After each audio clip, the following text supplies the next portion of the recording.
Well, good afternoon.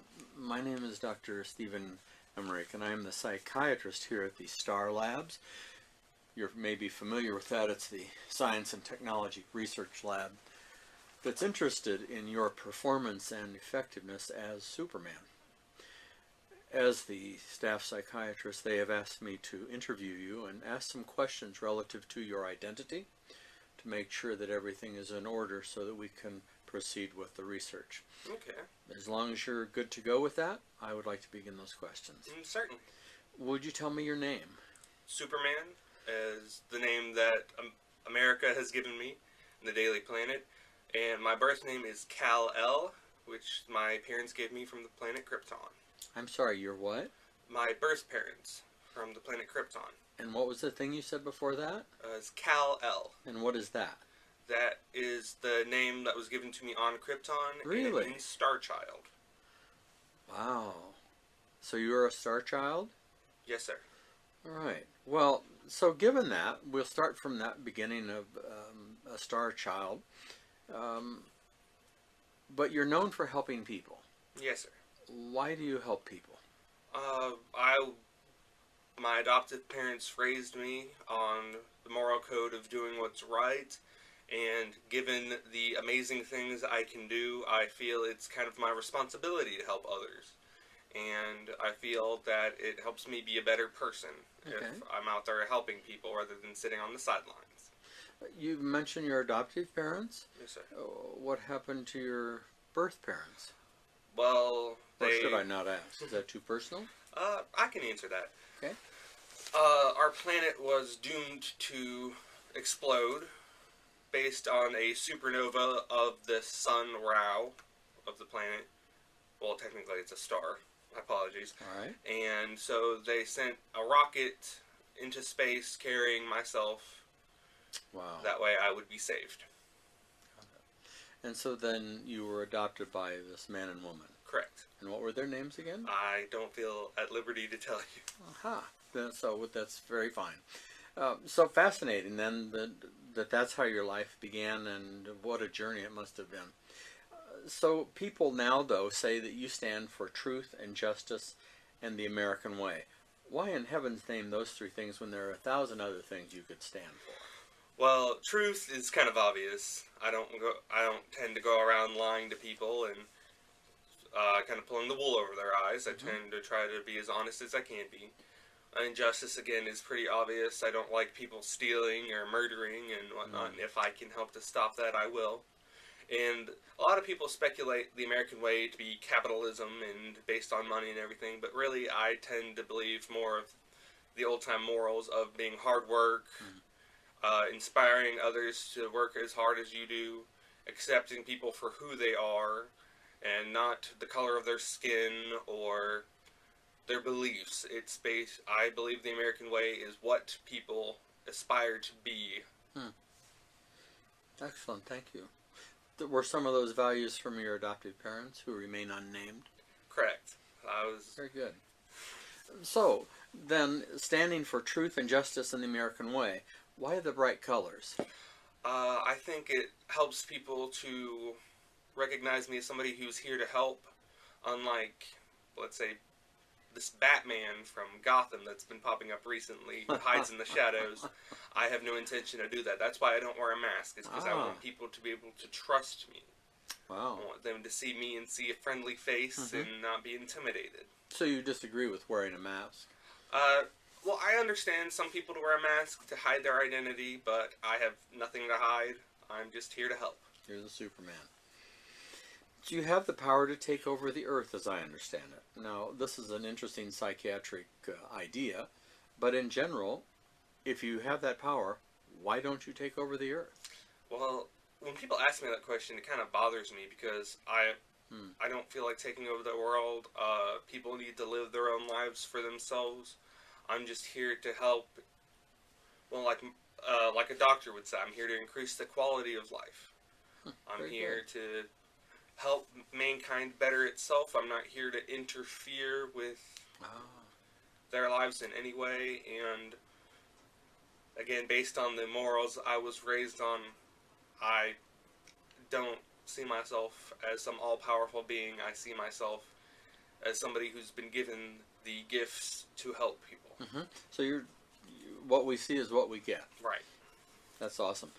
So, if you had the power to take over the Earth, and you choose not to for those reasons, and many times you could have killed villains like Lex Luthor and General Zod and Metallo, why didn't you? Why haven't you? Wouldn't that make the world better? Well, in some aspects it would, I guess. They wouldn't be able to harm anybody else. Yeah. But every life is precious, no matter whose it is, and even in the darkest soul, there is hope. Wow. Even in General Zod. Even in General Zod, there is a part of him that I feel is good. Nobody is purely evil, so I think they deserve the benefit of the doubt, and it's not my place to play judge and jury. I'm here to stop them, and then they should be judged like every other person. There is no exception to justice, whether they're superpowered or not. Well, your values are showing through very clearly. So you don't kill people like General Zod and Lex Luthor, but who are your heroes? That is, who inspires you, Superman? Well, to quote a wise man, I think a hero is an individual who finds strength to persevere and endure in spite of overwhelming obstacles. I think heroes are people like the men and women defending this country overseas, the police officers, the firefighters, the EMTs, the doctors, people like Tom Hanks and Robin Williams and Ellen DeGeneres who spend their lives and their time helping to better humanity. And also, one of my personal heroes, Christopher Reeve, for all the work he's done with paralysis and inspiring people to believe that one day they'll be able to do things as well as everyone else. That's fantastic. And do you think Christopher Reeve has a problem with you wearing that outfit? I don't think he would. He's done a lot to help other people, and by me trying to live up to those ethics and his work, I think he wouldn't have a problem at all. And one of my personal heroes, I can't mention any names, but he never wore a cape. He wore an orange baseball cap. Oh, and I don't seem to recall who that might be. Let's just say it's somebody very dear to my heart. Indeed. So, wow, I have no doubt that Christopher Reeves would be very glad to see you doing what you're doing and carrying on such a tradition of moral values and caring for the world. Thank you. So, during this, though, as a psychiatrist, my concern is that people seem to compare you to a god. How do you feel about that? To be honest, that worries me, because I'm here to help. I'm no better than anyone else. Superman worries. Yeah. Okay. Unlike most people, I don't see myself as overpowered or anything. I have my limitations. I have my weaknesses. But for certain reasons, I won't say them. But unlike everybody else, I struggle with everyday things. There are things that I cannot do. There are things that I need help with. And for people to think of me as a god, I think they might have misconstrued it. Very good. Well, even so, the job of being a superhero has to be stressful. Like you said, at times you worry. How does Superman relax?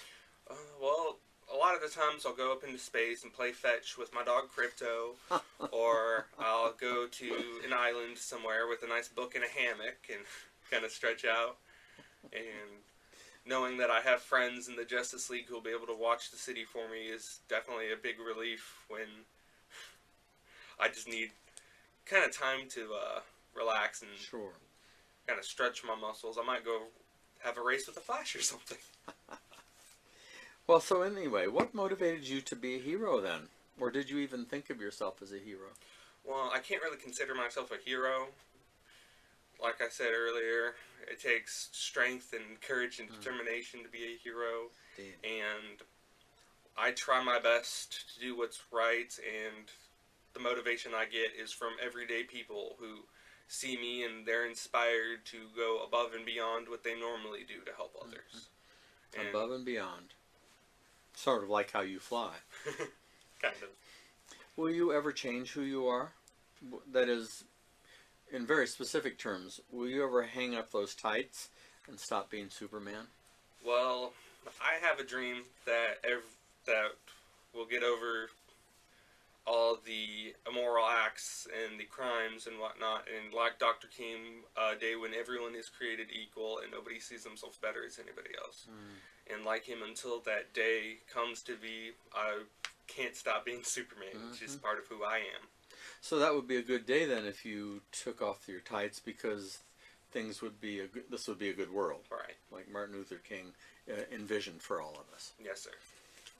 Although I'm not suggesting that anybody would want to be present when you took off your tights, but be that as it may, what do you think of the way that you were portrayed in the film Man of Steel? Well, Man of Steel was an interesting movie. Indeed. I have to say. The actors did a decent job. There's a couple of them that I would have recast for personal reasons, but I'll leave that to Hollywood to decide and the people of the world. Okay. But to me, it was a little too dark, and they were trying to get a little too real and serious with it. And as a lot of my friends have told me, you have to keep some of the fantasy there, because they say that I can do pretty much anything, even though I don't agree with that. But I think for the for the world, I think they need something to hope and inspire to, not seeing such a dark and ominous film. They need a little bit of that lighter side. Indeed. Because they show him fighting Zod and Kryptonian armies, but they don't show him doing simple things like saving a cat from a tree or... Sure. So people would say, gee, that's awfully small when you can do these big, incredible things. Right. Do you gain anything from saving others? Like, does somebody give you money and gifts and things when you do this? I don't do anything for money. I don't want charity. You don't accept cash? No. Cars? The only thing I ask is for people to kind of pass on, pay forward what I've done and help other people. The only thing I get out of it is the happiness and the joy of seeing families reunited with each other, or That's a lot of happiness. Seeing people smile when they see me flying by. Excellent. So when there are other superheroes, what is it that makes you different, for example, from heroes like Batman? Well, Batman likes to intimidate people and hide in the shadows and make people afraid. I personally don't like that. I personally love to see people smiling, and I love to feel loved. Unlike most heroes, I try not to stay in the limelight. I like to just be out there helping people. Help every person I can. No job is too big, and no job is too small. So you're out there really by yourself, aren't you? For the most part, yes. So does that make you lonely? It can at times. There are times where I feel kind of alienated, if it were, and it gets kind of lonely. But then we have the support group of the Justice League there to help if I need it. Okay. And, well, they can only do so much because they have their own cities and countries to protect. Yeah. So how do you call a meeting if you need them? Well, one of our members has telepathic abilities, which is ranged, so we have to be pretty close to him to be able to do that, but they give us communicators, which I must have left mine at home, but we just press that button and then it's kind of like a walkie-talkie. Okay, and then you all get together and have a meeting and kind of support each other? Yes, sir. And how many of you are there? We first started off with 7. It was myself, Wonder Woman, Batman, Green Lantern, Flash, Hawkman, and the Martian Manhunter. And after that, we kept getting more and more people, and I think we're well over 200 by now. Wow. I had no idea there was that many. Awesome. Absolutely. Well, so do you feel, Superman, that you're making a difference with all this? Well, even the smallest act can make a difference in the world, and I feel that things I'm doing are helping to make a difference, as well as everybody else, the soldiers and the police and all that, who are working every day to make a difference. Well, that's honorable how you give respect to many people who are everyday heroes in their lives, helping this world be a better place. But you can't help but wonder and ask, are you really faster than a speeding bullet? Really, Superman? Well, bullets generally travel at Mach 2, and Dr. Emil Hamilton, you might know him. Yes. kept me at over Mach 4 the last time we did the test. And I didn't even break a sweat, so... So I guess it's true, you are faster than a speeding bullet by at least 2 Machs? Yeah, generally, yes. That's absolutely fantastic. So in the end, what does it mean to you to be Superman? To me, it's just inspiring people to do what's right and stand up for what they believe in, and it's kind of bringing hope to everybody, just giving them something to inspire them and to kind of pull away at the cobwebs and the darkness. Absolutely. Well, last question we'd have, because our time's up and I need to get back to the lab. If you could leave the viewers that may have the opportunity to see this, if you left them with one message, one thing to take away from this interview, what would it be? I would have to say that you need to keep hope alive. That if you spark it in somebody else, it grows and encompasses them in a fire of light, and it helps them to inspire others to do what's right and to do what they dream to do.